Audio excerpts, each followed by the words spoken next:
Hello, good morning सर्वांना. आजची सकाळ मस्त चहाने झाली कारण की थंडी खूप आहे त्यामुळे सकाळी चहा तर लागतोच. त्यानंतर बेड वगैरे सर्व क्लीन करून घेतला. आज स्वयंपाक जरा उशिराच करायचा होता म्हणजे पोरांसाठी मस्त नाश्ता वगैरे झालेला होता. माझा पण नाश्ता झाला होता. त्यामुळे स्वयंपाकाला जरा उशीर होता. त्यामुळे हा जो ओट्यावर तुम्हाला मेस दिसत आहे तो त्याचाच होता. तो सगळ्यात अगोदर मी क्लीन वगैरे करून घेतला. त्यानंतर म्हटलं चला आता स्वयंपाक करूया. स्वयंपाकामध्ये एक साईडला मी कुकर लावला होता आणि दुसऱ्या साईडला मला तुरीच्या दाण्याची भाजी करायची होती. तसं तर आज मला स्वयंपाकाला खूप कंटाळा येत होता म्हणून मी आज भात आणि भाजीच केलेली आहे.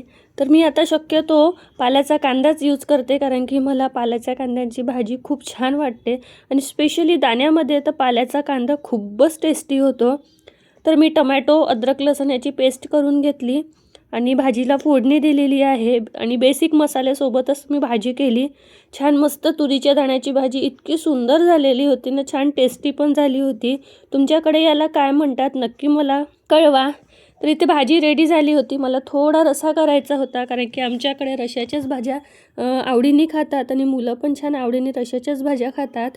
त्याच्यामुळे मी छान मस्त रश्श्याची भाजी करून घेतली. त्यानंतर गॅस ओटा वगैरे क्लीन केला.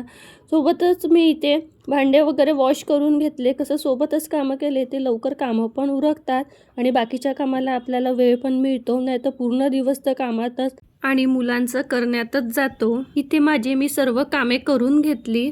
माझे कामं वगैरे सर्व झाले होते. कसा वाटला तुम्हाला व्हिडिओ नक्की मला कळवा.